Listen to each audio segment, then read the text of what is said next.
রিজিক কি কি পাবেন, আপনার রিজিক সব খাওয়া হয়ে গেছে। এখন আপনারা কি রিজিকটাকে হালাল পথে চাচ্ছেন না হারাম পথে? যদি হালাল পথে চান ওই অ্যামাউন্ট অফ রিজিকই পাবেন, যদি হারাম পথে চান ওই রিজিকই পাবেন, এর বাইরে যাবে না রিজিক, যাবে। যাহলে সবর করেন, আল্লাহ পাক হালাল পথেই রিজিক দিবে ইনশাআল্লাহ তাআলা। রিজিক বৃদ্ধির জন্য কিছু আমল আছে, তার মধ্যে শ্রেষ্ঠ আমল হচ্ছে নামাজ, এর সাথে চাশতের নামাজ পড়া। চাশত মানে সালাতুদ দুহা, এর আগে ইশরাকের নামাজ আছে। রিজিক বৃদ্ধির জন্য আত্মীয়তার সম্পর্ক বজায় রাখতে হয়, আত্মীয়তার সম্পর্ক বজায় রাখলে রিজিক প্রশস্ত হবে। বেশি বেশি যে আল্লাহর জিকির করে এবং কোরআন তেলাওয়াত করে তার রিজিক বাড়ে আলহামদুলিল্লাহ, এবং যে আল্লাহর রাস্তায় খরচ করে তার রিজিক বাড়ে ইনশাআল্লাহ। এই রিজিক বাড়ার কিছু পলিসি আছে। সবচেয়ে শ্রেষ্ঠটা হচ্ছে নামাজ, আল্লাহর জিকির তেলাওয়াত, এরপর আমলের মধ্যে আত্মীয়তার সম্পর্ক বজায় রাখা। নবীজি বলছেন কেউ যদি চায় যে তার রিজিকটা লম্বা হোক, হায়াতটা লম্বা হোক, সে যেন আত্মীয়তার সম্পর্ক বজায় রাখে। আত্মীয়তার সম্পর্ক এখন আস্তে আস্তে নষ্ট হয়ে যাচ্ছে না? খেয়াল করে দেখেন, আত্মীয়তার সম্পর্ক আপনি বজায় রাখবেন। মনে রাখবেন, আমি বারবার একটা কথা বলেছি আপনাদের ওয়াজ মাহফিলে, যে পৃথিবীতে যে কাজই করবেন আল্লাহর সন্তুষ্টির জন্য করবেন। আত্মীয়তার সম্পর্ক বজায় রাখবেন আল্লাহর সন্তুষ্টির জন্য, তাদের কাছে কিছু পাওয়ার আশায় না। যখনই আপনি কারো কাছে কিছু পাওয়ার আশা করবেন আপনি কষ্ট পাবেন। যখনই কারো কাছে কিছু পাওয়ার আশা করবেন আপনি কষ্ট পাবেন। কারো কাছে এত বেশি পাওয়ার আশা করবেন না। কার কাছে পাওয়ার আশা করবেন? আল্লাহর কাছে, যে আমি এই কাজটা করছি, আল্লাহ আমাকে পুরস্কার দিবে ইনশাআল্লাহ। আমি আত্মীয়তার সম্পর্ক বজায় রাখছি কেন? আল্লাহর কাছে রিজিকে বরকতের আশায়, আল্লাহর সন্তুষ্টির জন্য। মনে রাখবেন প্রিয় ভাইয়েরা, আমল কবুল হওয়ার শর্ত মোটামুটি তিনটা। কয়টা? এক নাম্বার, আমলগুলো হতে হবে আল্লাহর সন্তুষ্টির জন্য, এক। দুই নাম্বার, আমলটা হতে হবে রাসূলুল্লাহ সাল্লাল্লাহু আলাইহি ওয়াসাল্লামের পদ্ধতিতে, অন্য কারো পদ্ধতিতে নয়।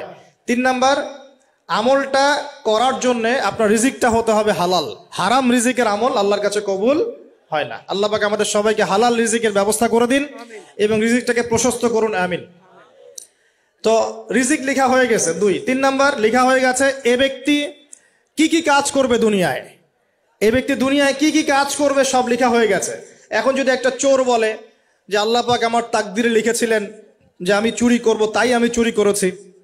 এখন যদি একজন ধর্ষক বলে আল্লাহ আমার তাকদিরে লিখেছিল যে আমি ধর্ষণ করব, তাই ধর্ষণ করেছি। এখন যদি যারা এই জনগণের কিছু সম্পদ আত্মসাৎ করে খেয়ে ফেলছে তারা যদি বলে আল্লাহ তাকদিরে লিখছিলেন জন্যই দুর্নীতি করেছি, তাহলে কথাটা কি হবে? গ্রহণযোগ্য হবে? এখন যদি দলিল দেয় তাকদিরে তো লেখা ছিল। এই আকীদাটার নাম হচ্ছে জাবারিয়া আকীদা। কি আকীদা? জাবারিয়া। এমন একজন ব্যক্তি উমর রাদিয়াল্লাহু আনহুর দরবারে এসেছিল, চোর চুরি করেছে, ধরা পড়েছে। উমর রাদিয়াল্লাহু আনহু বলেছেন হাত কেটে ফেলো। তখন সে বলছে যে আমার হাত তো কাটা যাবে না, কেন? আল্লাহ পাক তাকদিরে লিখেছেন আমি চুরি করব, তাই চুরি করেছি। তো উমর রাদিয়াল্লাহু আনহুর সামনে এই কথাটা বলেছে। আর উমর রাদিয়াল্লাহু আনহু কি বিচক্ষণ মানুষ ছিলেন না বোকাশোকা ছিলেন? বলেন, তার মতো শাসক পাওয়া যাবে? তার মতো আরো একজন শাসক আসবে ইনশাআল্লাহ পৃথিবীতে। তার নাম কি? নবী ঈসা আলাইহিস সালাম ইনশাআল্লাহ তাআলা। এবং তার আগে আরো একজন ইমাম আসবেন, তার নাম কি? তার নাম হচ্ছে মুহাম্মদ। কি নাম? তার নাম মুহাম্মদ, তার উপাধি হচ্ছে মাহদি। কখন আসবেন? যখন পৃথিবীতে যুদ্ধ বিগ্রহ ছড়িয়ে পড়বে, ব্যাপক আকারে মালহামা চলবে, তখন আসবেন। কাদের পক্ষে আসবেন? মুসলিমদের পক্ষে। কি উদ্দেশ্যে আসবেন? সারা বিশ্বে জুলুম তুলে ফেলার জন্য। এবং আরেকটা কি উদ্দেশ্য? ওই জেরুজালেম উদ্ধার করার জন্য। কোন জেরুজালেম? যেটা এখন ইহুদিরা দখল করে আছে।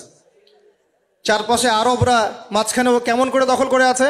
আরবদেরকে হাতের মুঠোয় নিয়ে নিয়েছে। এই কারণে মুনাফিকদের উপর টিকে আছে সে, এবং তার পশ্চিমা মিত্রদের উপর টিকে আছে।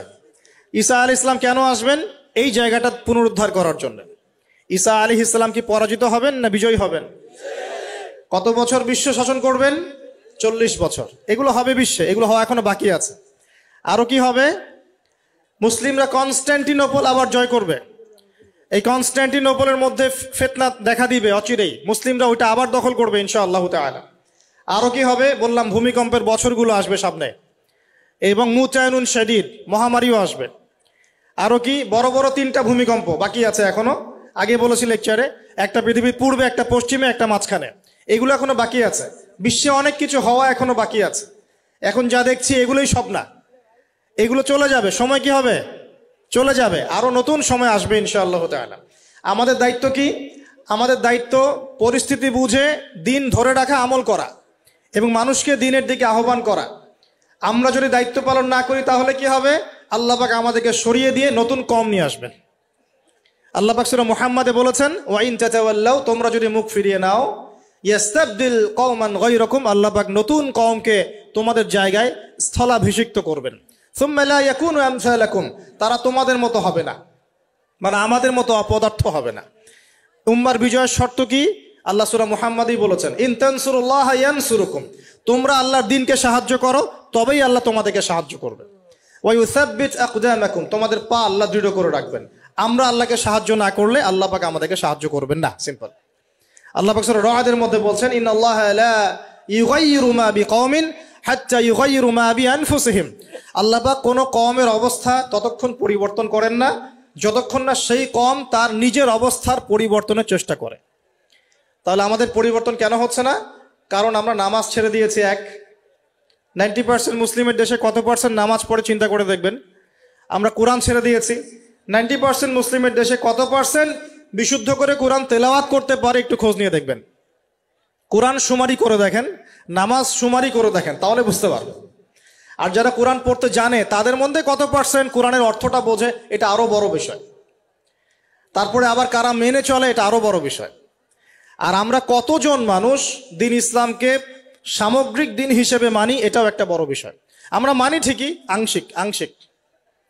যেমন ইবাদত বন্দেগীর জীবনে মুসলমান, অর্থনৈতিক জীবনে গিয়ে আবার সুদখোর, এমন না বিষয়টা? এমন হয় না বিষয়টা?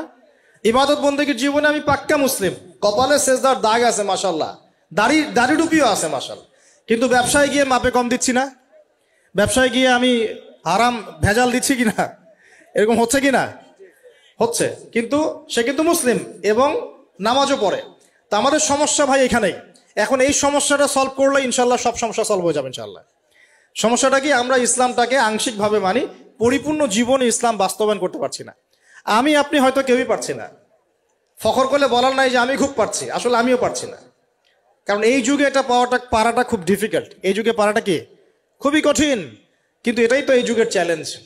নবীজি বলেছেন, তোমাদের সামনে এমন যুগ আসছে যে যুগে ঈমান ধরে রাখাটা হাতের মধ্যে আগুন ধরে রাখার মতো হবে।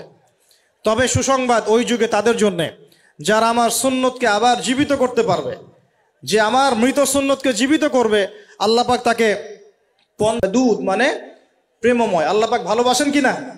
তাহলে এই পুরো মহাবিশ্ব সৃষ্টি করে আল্লাহ পাক কি মহাবিশ্বের মধ্যে ভালোবাসা ছড়িয়ে দেন নাই?